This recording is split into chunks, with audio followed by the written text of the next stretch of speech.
worst crash is a head-on crash. Picture this, you're driving along a country road, minding your own business, when suddenly the car coming in the opposite direction swerves straight into you, head-on. It is a worst-case scenario, but it happens to someone, somewhere, every single day. But can you imagine what a car would actually go through in an accident like that? The forces involved, the total, complete and utter destruction. And what would be left if you drove into another car? Head-on, both travelling at 60 miles an hour. Yes, 60 miles an hour. Crash tests rarely offer a ringside seat to such high-speed carnage. Indeed, most happen at a more modest 30 to 40 miles an hour. But we're going to give you the chance to see what you normally don't. It may not be very scientific, but I promise it will be spectacular. Welcome back. We're planning a graphic demonstration of the horrors of a high-speed collision. We want to crash this Volvo into this BMW. The cars will hit with a closing speed of 120 miles an hour. So, how are we going to do that then? Stage 1, buy some cars. I found this BMW 525 and Volvo 960, both full of tax and MOT, and both for about £1,000. Stage 2, crash them. Now, Tiff and I could have got into these cars, driven at each other, and then at the last moment, jumped out. But Quentin wasn't keen.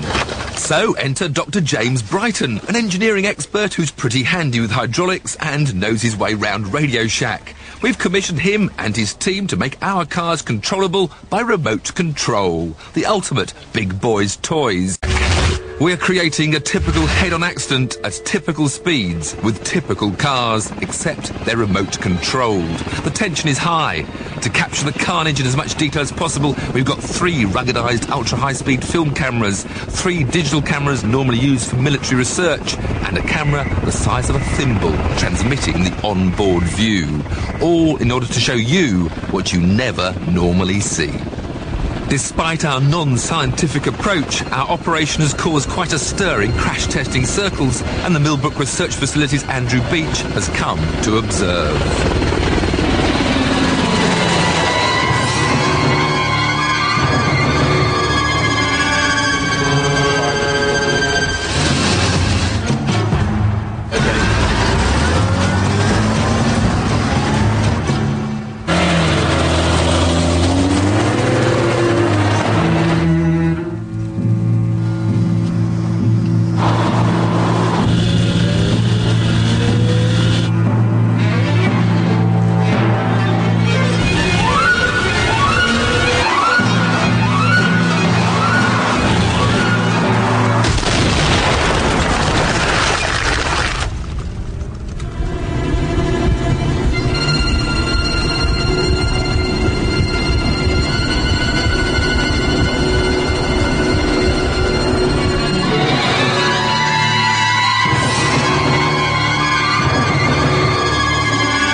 Been no survivors.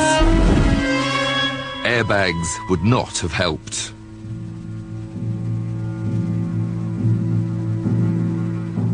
So Andy, what was here that isn't there anymore? Well, you can see, because the vehicles didn't actually head on, that on this side of the vehicle which wasn't hit, you can see the wheel, the suspension and the front structure. But that beam, isn't that beam pretty solid? It is, but look at this side. The whole of the wheel's been pushed back, the suspension has gone. That beam has been crushed back just like it was a bit of tin foil. Here you can see the engine. It's been twisted in the whole vehicle. The prop shaft is broken.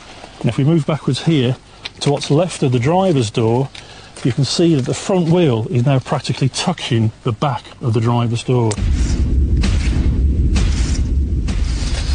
And there's no better news for the Beamer. The steering wheel's like right in, there's no room between the front seats and the back seats. That's right, just look at the amount of crush you've got here, the deformation in the A-pillar, how that's been pushed right back. The wheel has been pushed right back into where the driver's feet would be. And if you look to see the engine really hasn't moved that much. It's more or less where it was. So that shows that when the two cars collided, the engine, the front structure and the engine didn't really take a lot of the energy. It's only when the cars impacted in this area that the actual work started to be done, and most of the energy has been absorbed here, and as you can see, that's resulted in a lot of deformation. So, Andy, I mean, these cars are, 10 years old? I mean, are modern designs any better at surviving these sort of accidents? Yes, modern cars are designed to undergo what's called an offset test, where we actually deliberately only impact half of the vehicle width. So the sort of damage that you see here would be less on a modern car. But I have to say, this 60 mile an hour test, compared to we test at 40 or legally 35 miles an hour, is still way above what a modern car would be able to survive.